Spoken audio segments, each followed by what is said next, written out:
Now, Republican strategist Maura Gillespie and Democratic strategist Megan Hayes. Great to have you both on. Also, we look very Memorial Day, red, white, and blue, I'm noticing there. Maura, let's start with you. We are looking ahead to these closing arguments. We are ultimately going to get some sort of outcome here. I'm curious what kind of impact you think a conviction could have on this race. So unfortunately, I don't think it will have much of an impact, quite frankly. I'm not a legal scholar, but it sounds as though he can still run. He may not be able to vote for himself, but he is allowed to still run. And so I think it does, though, make it more important about who he picks as vice president. That's certainly going to be a factor, I think, looking ahead. So I think Trump loyalists are going to stay loyal no matter what really happens.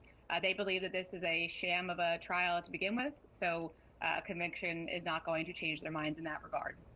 And Megan, if Trump is acquitted or they get a hung jury, is that a win for Trump? And is the Biden campaign factoring any of this in? Are they counting on a conviction here? I think that what this trial has done is really shown the contrast between the president and former President Trump. But I don't think whether he's acquitted or it's a hung jury or he's convicted, really it's going to do anything. It's going to be a talking point for both sides. He's going to call it a sham trial. He's going to say it's a Democratic attack against him, all the things, regardless of what the outcome is. So I just think that what it's done is really just show the kind of person he is and the kind of character he has, which is great for President Biden, because those are the exact opposite things that he provides as the president. So I think in that way it's been helpful, but whether or not the outcome, I don't think it really is going to matter. It really sounds like, you make a good point, which is if you're for Trump, you're probably still for Trump. Mm-hmm.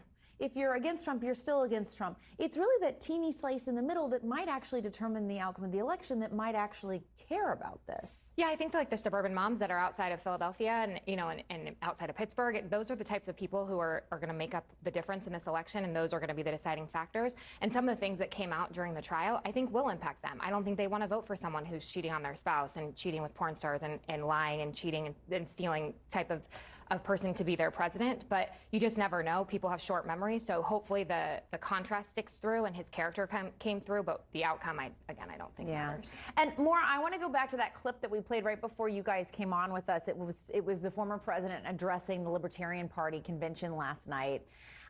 Why? He knew what he was walking into. He knew that he would probably not be well received. How real of a threat is RFK Jr. to the Trump campaign? And why do you think that the former president went there last night? Only if you want to win. I think, it's interesting to me because as you're talking about the small sliver of voters who are actually going to make or break the 2024 election, he has yet to really reach out to them. Yet you saw him reaching out to the black voters in the Bronx, and he's reaching out to libertarians because he does now finally see that RFK Jr. has been pulling votes from his potential gets as opposed to potentially Biden gets. So it's interesting that he is spending this kind of time there as opposed to really trying to address women voters especially, but also that small fraction of those who are going to make or break the election. So, it is interesting, but not surprising. And it's, his reaction to it, being booed, to me was, a little glimmer inside of, here's how Donald Trump views himself, that he is the only choice going into 2024. He said, don't vote for me if you don't want to win again. But so it's interesting that he is playing on that he is the only candidate to win and to be president come November.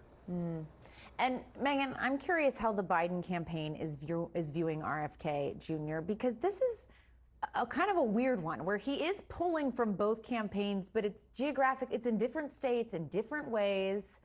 But neither of these campaigns are thrilled he's in the race. No, I think he's just drawing attention away. He's a not serious candidate. He's just taking up airtime from them. It's not, he doesn't have the ballot access that he needs to in some of these battleground states, but he's also not a serious candidate. And I think that the Biden campaign is realizing that and recognizing that. And hopefully that the voters that will either vote for him by the time it comes to the election, it won't matter, or they'll stay home.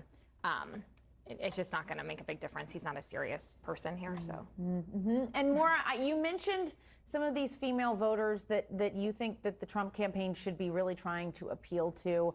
We are seeing the Biden campaign with this outreach to Nikki Haley voters now that Nikki Haley has said she's going to support former President Donald Trump.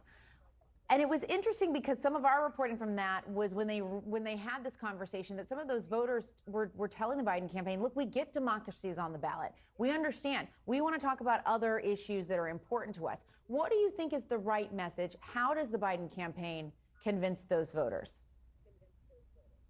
Leading with women's reproductive rights and just women's rights in general, to have the autonomy over what happens to their bodies is an important first message, but also talk about things that impact them and their families.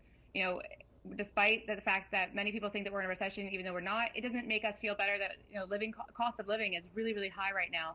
And so talking to them about what it is actually to expect in the future or coming in the very near future, I think it hasn't been articulated well.